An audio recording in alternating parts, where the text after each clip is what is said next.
श्याम भक्तों, साल 2025 में श्री कृष्ण जन्माष्टमी का पावन पर्व भाद्रपद मास के कृष्ण पक्ष की अष्टमी तिथि को मनाया जाएगा। यह त्योहार भगवान श्री कृष्ण के जन्मोत्सव के रूप में हिंदू धर्म में अत्यंत महत्वपूर्ण है और इसे पूरे भारत में उत्साह और भक्ति के साथ मनाया जाता है। इस साल जन्माष्टमी की तारीख को लेकर कुछ भ्रम की स्थिति है, क्योंकि अष्टमी तिथि 2 दिन तक रहेगी। तो आइए श्याम भक्तों, वैदिक पंचांग के आधार पर पूजा विधि, सही तारीख, शुभ मुहूर्त और अन्य महत्वपूर्ण जानकारी विस्तार से आज इस वीडियो के माध्यम से हम समझने वाले हैं। पूरा वीडियो को लास्ट तक जरूर देखिए। तो श्याम भक्तों, सबसे पहले बात करते हैं जन्माष्टमी पर पूजा सामग्री हमें क्या लेना चाहिए। श्याम भक्तों, जन्माष्टमी पर हमें चौकी और पीला या लाल कपड़ा लेना चाहिए। भगवान श्री कृष्ण की मूर्ति या तस्वीर होनी चाहिए। दीपक, घी या धूपबत्ती आपके पास होनी चाहिए। गंगा जल, पंचामृत जैसे दूध, दही, घी, शहद, शक्कर ये भी होना चाहिए। साथ ही साथ तुलसी पत्र, वैजयंती या गुलाब के फूल होने चाहिए और माखन, मिश्री, खीर, पेड़ा या अन्य सात्विक मिठाई होनी चाहिए। इसके अलावा श्याम भक्तों, कुमकुम, चंदन, हल्दी, अक्षत, कपूर, मोर पंख, बांसुरी, नीले या पीले वस्त्र, पान, सुपारी, लौंग, इलायची और इत्र भी साथ में होना चाहिए। अब श्याम भक्तों, आपको भगवान श्री कृष्ण की पूजा कैसे करनी है उसके बारे में जानते हैं।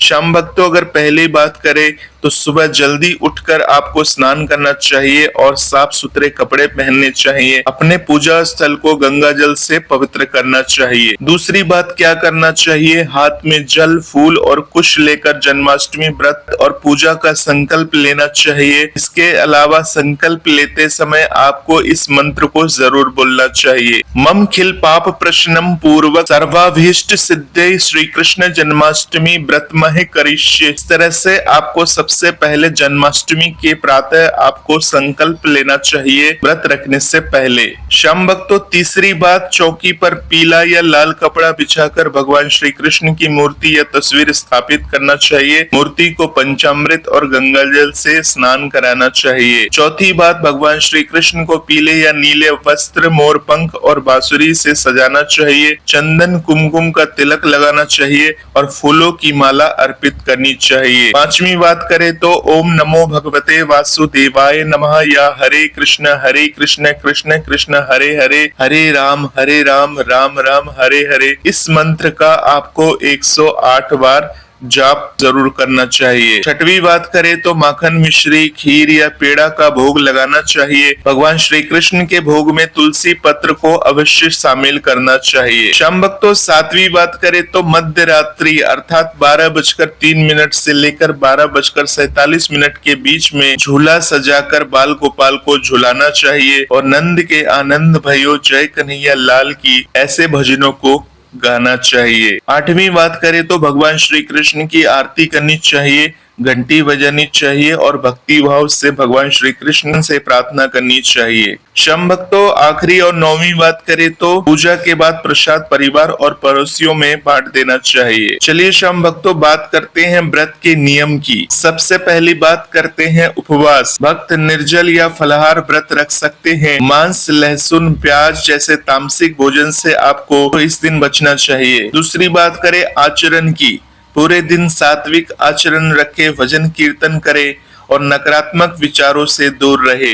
तीसरी बात करें, आपको सही समय पर व्रत खोलना चाहिए। 16 अगस्त को व्रत रखते हैं तो 17 अगस्त को सूर्योदय के बाद आपको व्रत खोलना चाहिए। कुछ भक्त मध्य रात्रि पूजा के बाद भी व्रत तोड़ते हैं। श्याम भक्तों, जन्माष्टमी के महत्व के बारे में बात करें तो श्री कृष्ण जन्माष्टमी भगवान विष्णु के 8वें अवतार के रूप में भगवान श्री कृष्ण के जन्म का उत्सव है। ब्रह्मा वैवर्त पुराण के अनुसार इस दिन व्रत और पूजा करने से 100 जन्मों के पापों से मुक्ति मिलती है और बैकुंठ लोक की प्राप्ति होती है।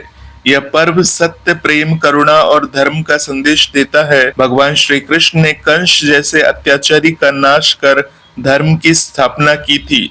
इस दिन भजन, कीर्तन, रास लीला और दही हांडी जैसे आयोजन पूरे भारत में धूमधाम से मनाए जाते हैं। श्याम भक्तों, अगर इन उत्सवों की बात करें तो मथुरा और वृंदावन में रासलीला और भव्य झांकियां सजाई जाती है। दही हांडी का आयोजन भगवान श्री कृष्ण की बाल लीलाओं का प्रतीक है। द्वारकाधीश और गोविंद देव जी मंदिर में विशेष पूजा और कृष्ण लीला का आयोजन होता है। साथ ही साथ तमिलनाडु और केरल में कोलम सजाकर भक्ति गीत गाए जाते हैं। इसके साथ ही भागवत पुराण का पाठ और नंदोत्सव का आयोजन पश्चिम बंगाल और उड़ीसा में भी होता है। अब शाम भक्तों, जन्माष्टमी के दिन आपको कौन सा विशेष उपाय जरूर कर लेना चाहिए। शाम भक्तों, पहली बात करें तो इस दिन भगवान श्री कृष्ण को मोर पंख जरूर अर्पण करना चाहिए, अर्थात भगवान श्री कृष्ण को मोर पंख चढ़ाएं, इससे सकारात्मक ऊर्जा बढ़ती है। शाम भक्तों, दूसरी बात करें तो संतान प्राप्ति या संतान की सुरक्षा के लिए भगवान श्री कृष्ण के स्तोत्र का पाठ भी करना चाहिए। तीसरी बात करें तो माखन मिश्री का भोग लगाना चाहिए, अर्थात यह श्री कृष्ण को अत्यंत प्रिय है और सुख समृद्धि लाता है। शाम भक्तों, चौथी बात करें तो इस दिन भागवत गीता या भगवान श्री कृष्ण के चरित्र का पाठ करने से आध्यात्मिक उन्नति होती है। तो शाम भक्तों, इन बातों का जरूर ध्यान रखना चाहिए। चलिए शाम भक्तों, अब बात करते हैं साल 2025 में भगवान श्री कृष्ण का जन्माष्टमी कब की पड़ेगी, अर्थात इस साल तारीख को लेकर बहुत ही ज्यादा कंफ्यूजन है। चलिए आपकी इस कंफ्यूजन को दूर करते हैं। शाम भक्तों, वैदिक पंचांग के अनुसार भाद्रपद मास के कृष्ण पक्ष की अष्टमी तिथि 15 अगस्त 2025 को रात 11:49 से शुरू होगी और 16 अगस्त 2025 को रात 9:34 पर समाप्त हो जाएगी। चूंकि भगवान श्री कृष्ण का जन्म मध्य रात्रि में हुआ था, इसलिए जन्माष्टमी का उत्सव मध्य रात्रि के समय ही मनाया जाएगा। यह उन लोगों के लिए उपयुक्त है जो रोहिणी नक्षत्र के संयोग को प्राथमिकता देते हैं। शाम भक्तों, अगर 16 अगस्त 2025 की बात करें तो वैष्णव संप्रदाय अर्थात जो भगवान विष्णु के भक्त हैं और उदया तिथि के आधार पर पूजा करते हैं, इस दिन जन्माष्टमी मनाएंगे। यह दिन विशेष रूप से शुभ माना जाता है क्योंकि यह उदया तिथि के अनुसार अष्टमी तिथि को कवर करता है। इस प्रकार शाम भक्तों, जन्माष्टमी 15 और 16 अगस्त 2025 को